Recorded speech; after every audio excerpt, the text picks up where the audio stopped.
Welcome back to Cooking with Donna. Today we're going to make lemon paprika roasted salmon. This has become a family favorite in our house. Since there's so many people that are trying to eat less meat and eat a more sustainable diet, salmon has become very popular amongst pescatarians, carnivores, and vegetarians alike, those who eat fish. So we are going to make the lemon paprika roasted salmon. So first things first, we're going to have to preheat our oven to 350 convection, which I'm going to do now.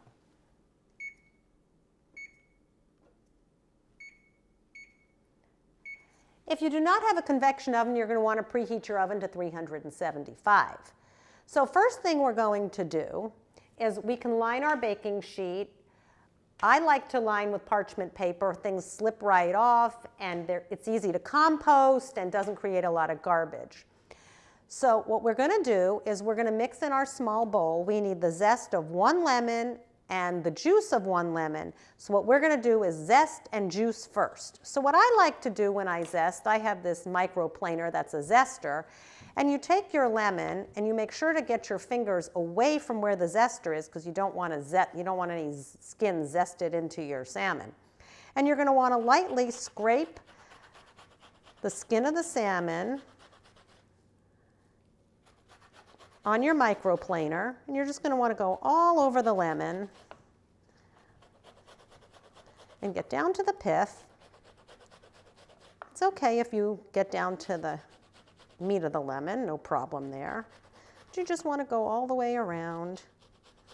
And I am fortunate enough to have a next door neighbor that has a very prodigious lemon tree, Meyer lemon tree, that are very nice, sweet lemons, and quite juicy as well.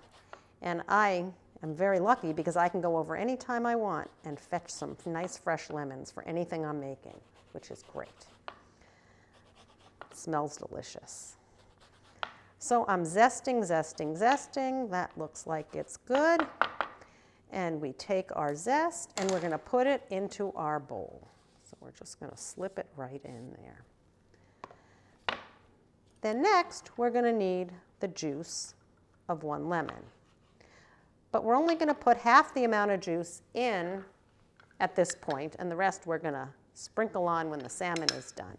So I have this nifty little juicer. You put the lemon in, and then you squeeze, and it keeps the seeds in there. And we just put the juice in the bowl. And sometimes you can just turn the lemon over and give it another squeeze and get a little more juice. And there we have it. And we're going to save this lemon for later.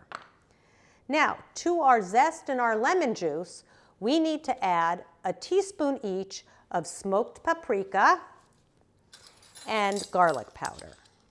So we're going to get a nice level teaspoon of smoked paprika. What's nice about smoked paprika is it's a little spicier than regular sweet paprika, and it gives the salmon a little bit of oomph, which is nice, yet it's not too spicy. Now, I need a teaspoon, but I already put my teaspoon in the smoked paprika, and I don't want to infiltrate that into my garlic powder. So I'm going to use a half a teaspoon for the garlic powder, but I also need a teaspoon. So I'm going to need 2 half teaspoons to make 1 teaspoon of garlic powder. There's 1 and 2. There we go. And now I'm going to need a teaspoon of kosher salt. My kosher salt here, and I'm going to use my half teaspoon again. And I'm going to level it off. There's 1/2. There's another half. That makes a whole. And then I need a half a teaspoon of fresh ground pepper. There we go. And then we need 2 tablespoons of olive oil. I have my tablespoon and I have my olive oil. There's 1 tablespoon Oh, and by the way, 1 tablespoon is equivalent to 3 teaspoons. There we have 2 tablespoons of oil.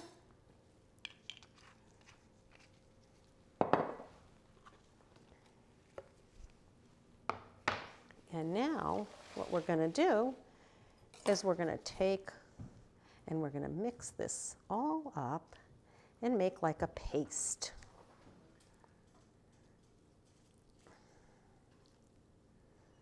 You can see it's kind of a wet, thick paste.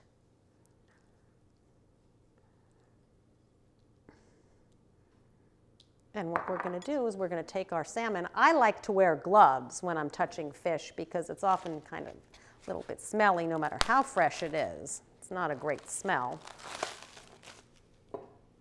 And I'm going to put my lovely fillet of salmon right on my parchment. And then we're going to take and we're going to rub our marinade right onto the salmon.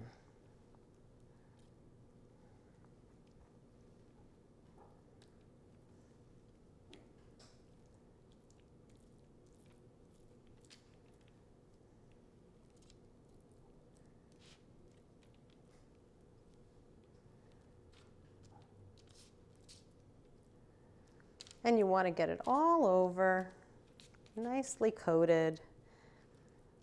And sometimes it's just easier if you have a gloved hand so you don't have to get icky, to just pat it on and rub it in nicely into the flesh of the salmon.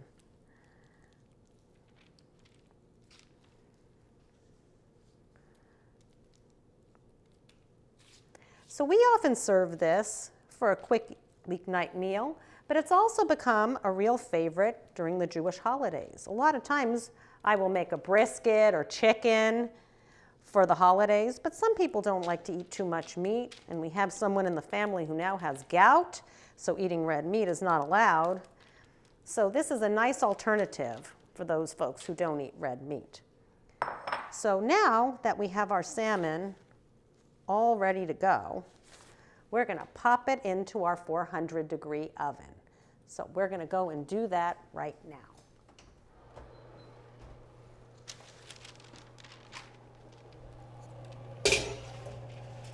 And it needs to cook for about 20 to 25 minutes, and I'll show you how to test for doneness as soon as we're ready to take it out. So we'll see you in a little bit. Okay, 9, 8, 7, 6, 5, 4, 3, 2, 1.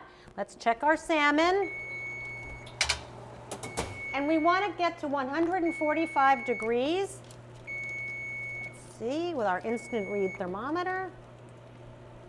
Oh, perfect. We're there. And now we're going to take out our salmon. Beautiful. Pâté à vin.